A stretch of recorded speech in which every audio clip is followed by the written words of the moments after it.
Bacalah Quran habis-habisan. Kalau tak boleh baca, pasang di handphone Quran, dengar dan ikut. Yang tu paling kurang. Dengar dan ikut. Ia juga sunnah Rasulullah sallallahu alaihi wasallam, mendengar Al-Quran daripada orang lain. Sunnah Nabi juga. Tak pandai baca, pasang Quran, dengar dan ikut dengan mulut dan hati.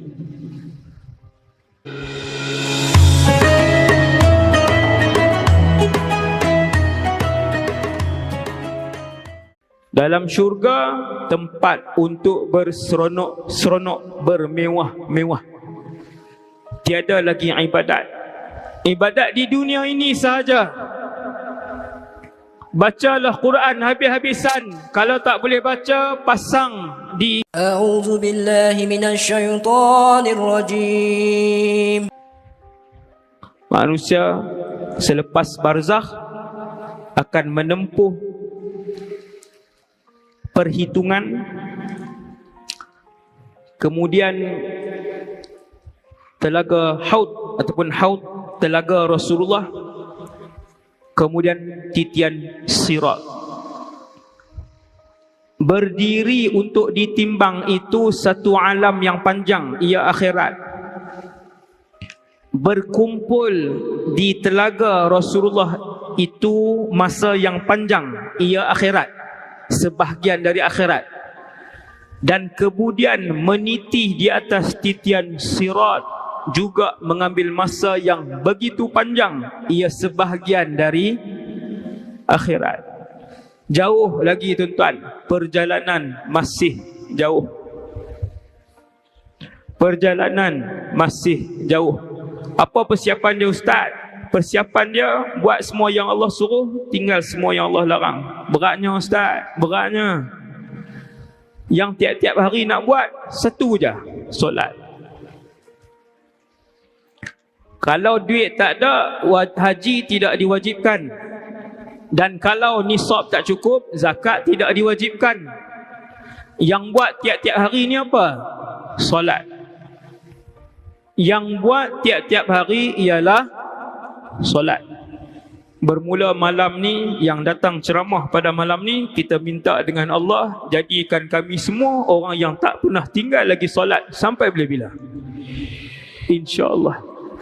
Sebab apa tuan-tuan? Bila kaki kita masuk ke dalam syurga, kaki kanan kita langkah masuk dalam syurga, kaki kiri kita langkah masuk dalam syurga, maka tak ada lagi yang namanya ibadat. Ada? Habis ibadat. Rindu kita dengan Quran, rindu kita dengan zikir, rindu kita dengan sedekah, rindu kita dengan haji, rindu kita dengan tawaf, rindu kita dengan solat.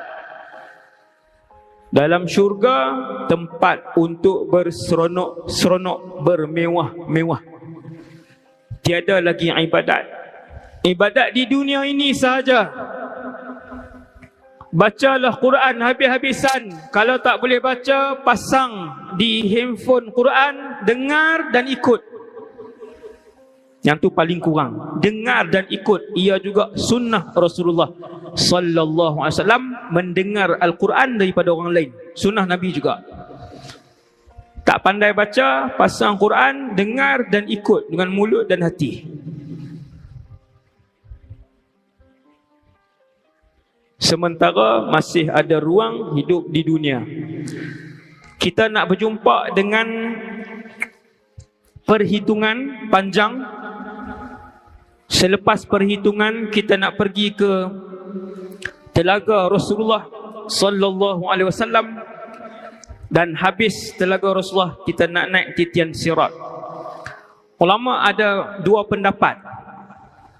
Ada yang berpendapat selepas ditiupkan sangkakala yang kedua, bangun semua menuju ke mahsyar, ketika itulah telaga Rasulullah.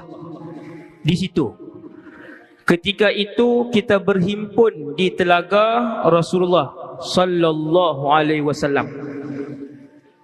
Kemudian baru timbang, kemudian baru sirat, kemudian lepas sirat syurga atau neraka.